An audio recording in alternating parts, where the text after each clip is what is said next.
Welcome to the Tech Egg. Don't get scrambled. Enjoy the video. In this video, I will explain how to replace your cabin air filter.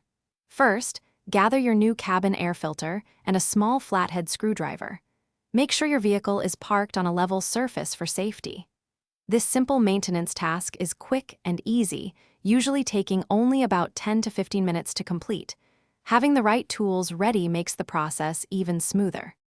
To access the filter, start by opening your glove box all the way. On the right side, you'll find a small damper arm.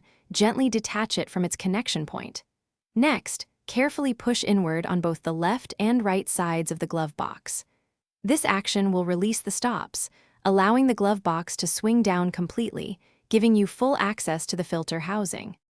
With the glove box out of the way, you'll see the rectangular filter housing cover.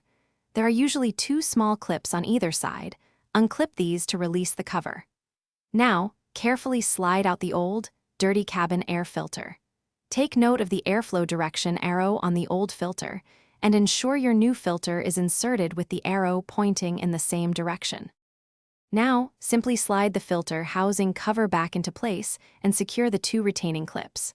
Lift the glove box back up, reattach the damper arm, and push the sides in slightly to snap it back into its original position. For more great tips and deals, check the description below. Remember to replace your cabin air filter every 15,000 to 20,000 miles for optimal air quality inside your vehicle. Thanks for watching. Consider subscribing if I helped unscramble your problems.